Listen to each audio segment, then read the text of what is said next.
Welcome to the Real News Network. I'm Paul J. in Baltimore, and welcome to this week's edition of the Perry Report with Bob Pollin, who now joins us from Amherst, Massachusetts. Bob is the founder and co-director of the Perry Institute in Amherst. He's widely published. His most recent book is Back to Full Employment. Thanks for joining us again, Bob. Thank you very much for having me, Paul. So there's a lot of flack flying about your recent study. Tell us what it's all about.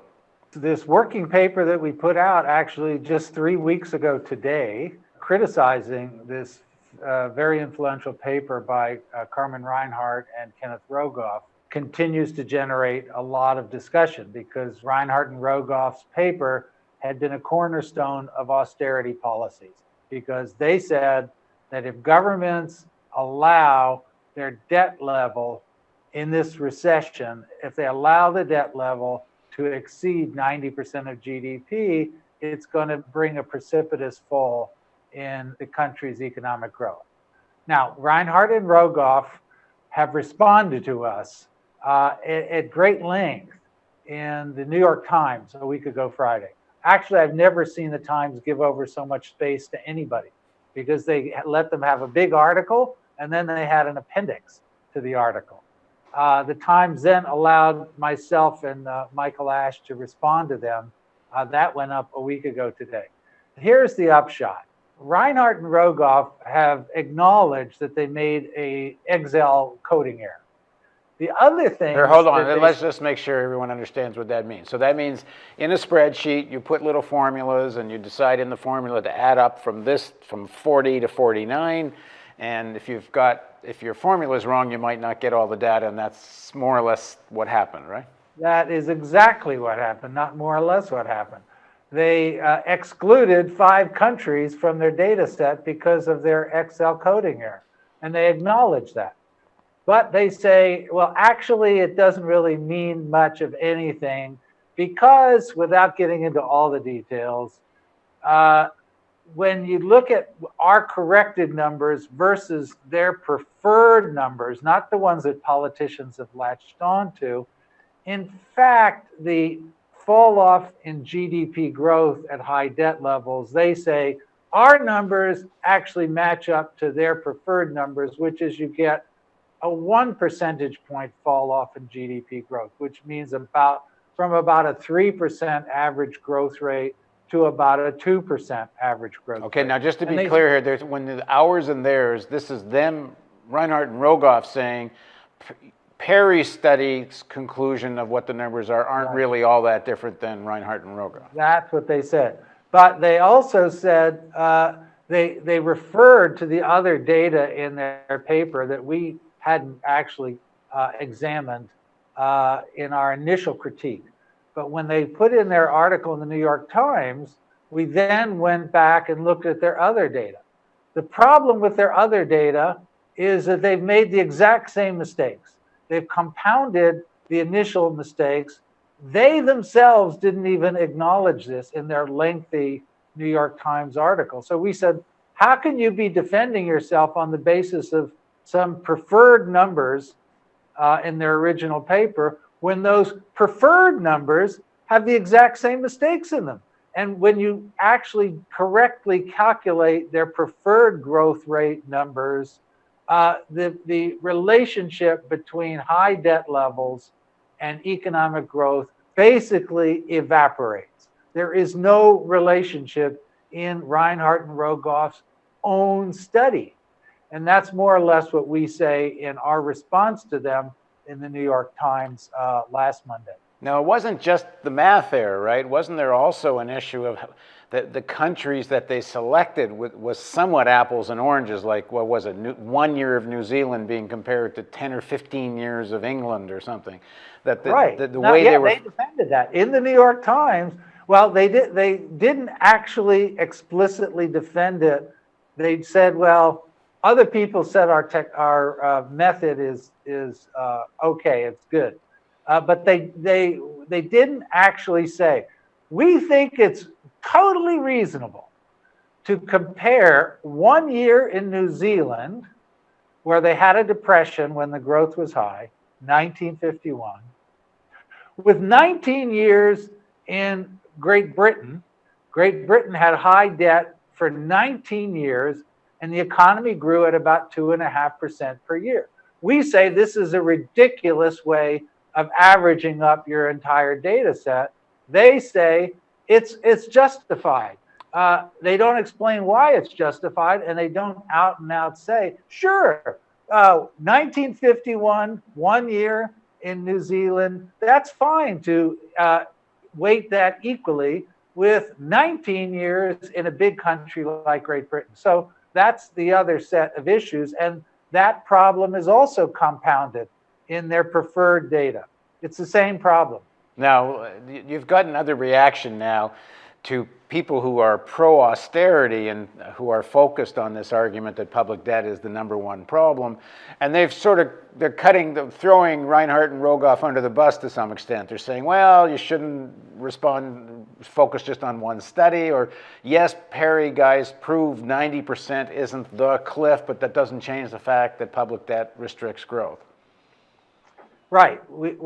Yeah, I mean, there isn't much to say about the Reinhart and Rogoff. I know Reinhart and Rogoff are trying to deflect the issue away from their paper. And maybe it's time we just stop talking about their paper altogether. Stop talking about this notion that there's this cliff at 90% when government debt exceeds 90% of the economy's GDP. Now let's get back to talking about austerity.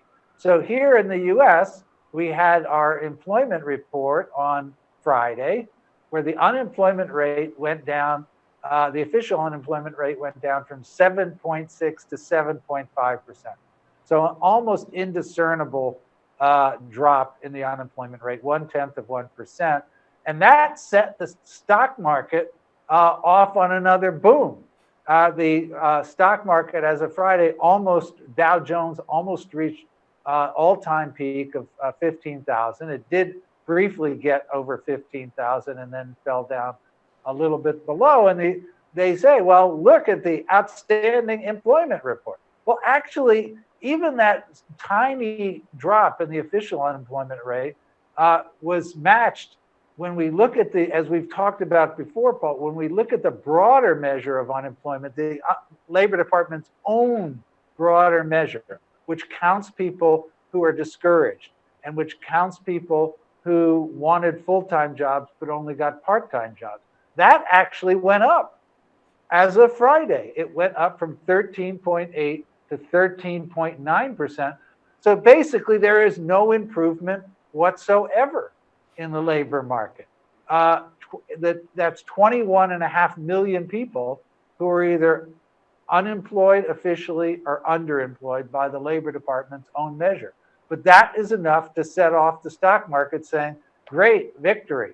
And let's keep in mind, this is all 4 years, officially, 4 years after the recession by the official statisticians that measure these things, 4 years after the recession is over.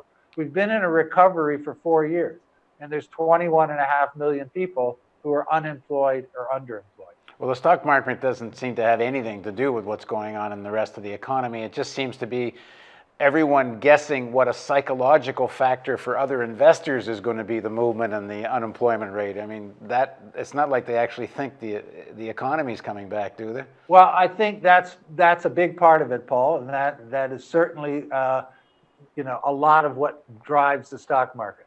But there is this other factor, which you and I have talked about a lot, and you yourself have emphasized, that the nature of this, quote, economic recovery has been so skewed to benefit the rich that the gains in income since over this 4 years, since we've had a, quote, recovery, have been going entirely to the top 1%.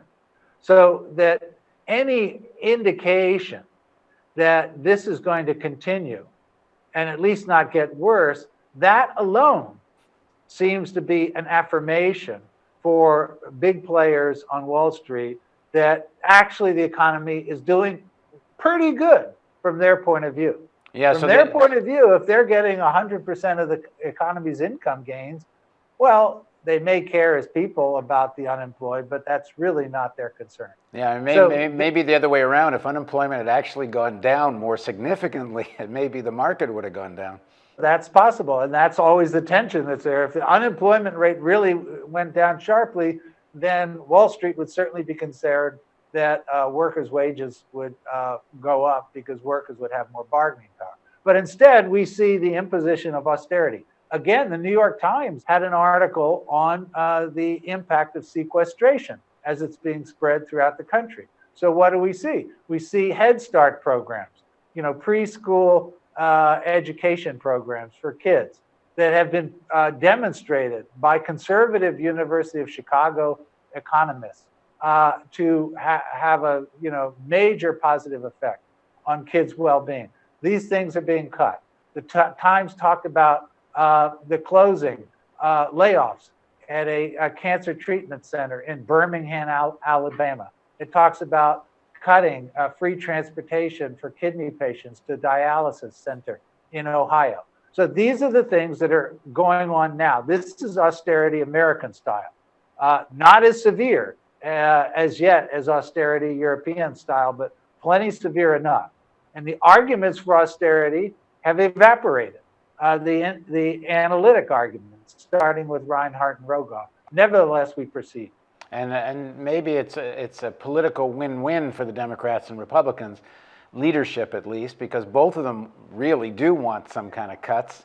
But they've been able to do it with sequestration that they both get blamed, so nobody gets blamed. Well, yeah, it's kind of letting the conventional wisdom and the political center in Washington just proceed ahead as if conditions for these 21 million people who are out of work or underemployed don't really matter that much, as if cutting the free transportation to kidney dialysis centers, what is it? That doesn't really matter much. Cutting Head Start, okay, not really a big deal, but the stock market is doing fine. That's where we are. And this is all, the foundation for this is austerity economics, which, as we've now discussed a couple of times, doesn't have any intellectual foundation. But part of this is also their assumption that the system always comes back. Wait long enough, there will always be a recovery. But I'm not sure why does there need to always be a recovery? Like they're talking about this slow recovery because of the cutbacks in public spending. But I mean, slow could be decades. Slow could be decades. What we're looking at, the pace at which the unemployment rate is coming down. If nothing else were to happen, but if we just kept continuing reducing unemployment at the rate that it's going, well, we're going to be into 2018 before we even see 5% unemployment. And actually, again, there was no improvement. When we take the broader measure, this was not part of the headline. I mean, the headline was unemployment goes down, stock market booms on Friday. But even by the official measure, it went down by a minuscule amount. By the broader measure, it actually went up a little bit. The stock market still boomed. And then we still have sequestration going on. Now, yeah, in Congress, they're talking, how do we get around these sequestration cuts for the military? But they're not talking about how do we stop sequestration cuts for preschool education? That's not even on the agenda. All right. Thanks for joining us, Bob. Thank you very much, Paul. Thank you for having me. And thank you for joining us on the Real News Network.